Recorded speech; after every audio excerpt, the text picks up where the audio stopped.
My name is Anaya, and I would like to start by asking a question. Have you ever asked yourself, what would I do if I wasn't afraid? Would you go on the world's fastest roller coaster? Would you stand on stage and tell your story to a huge crowd? Or would you try something totally new like skateboarding, singing, or even making new friends? Well, fear is something we all feel. Kids, grown-ups, and even superheroes. But what is fear? Fear is a message from our brain. It says, wait, be careful. It helps protect us from danger. Some fears are natural. These are called innate fears. These fears are in our brains to keep us safe. But not all fears come from inside of us. Some are learned. And you know what's scarier than fear itself? Being told your whole life that you should be afraid of things that never actually happen. When I was 5, I believed that if I stepped on cracks, my toenails would break. So, like a little ninja, I would walk to school, hopping over tiles like I was in the Olympics. My toenails, they were completely fine, but my knees, not so much. That, ladies and gentlemen, was my first encounter with a taught fear.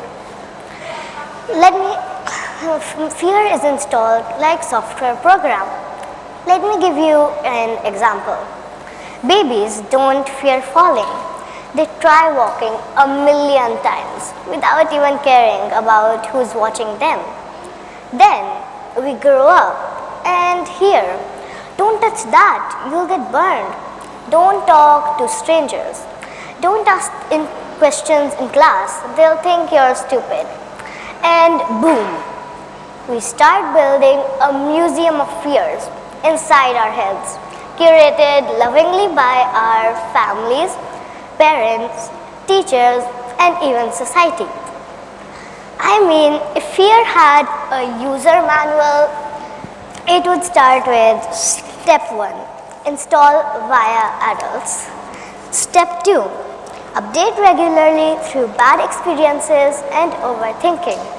And step 3, never question the installation. Let's get real. Most of us aren't afraid of heights. Like you see me in this video, we're afraid of falling. We aren't afraid of public speaking. We're afraid of being judged. And yes, some of us are even afraid of cockroaches because someone once screamed like they saw a ghost, and now we associate that with danger. Let's be honest, if cockroaches could talk, they would say, calm down, Anaya, I'm just trying to get to the other side of the room. But here's the thing. What if fear was like a badly written rulebook? What if we can relearn the rules? How to unlearn fear? Unlearning fear is not about becoming fearless. It's about realizing that most of the things we fear are taught, imagined, or borrowed. The good news, if it's taught, it can be untaught. And if it's imagined, it can be reimagined. And if it's borrowed, it's time to give back. It's time to give back. So how do we do that?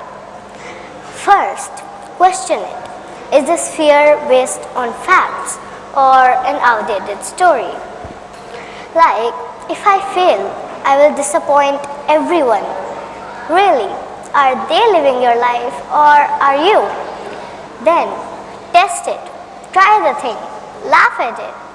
You know, the moment you can joke about your fear, you have shrunk it from a monster to a mosquito. I'll leave you with this. Oh, well, a reminder. Fear is a story someone told you. Courage is when you start telling your own. And yes, if you're still afraid of cockroaches, that's fine. Just don't make them celebrity by speaking about them on Public Speaking Championship. Thank you.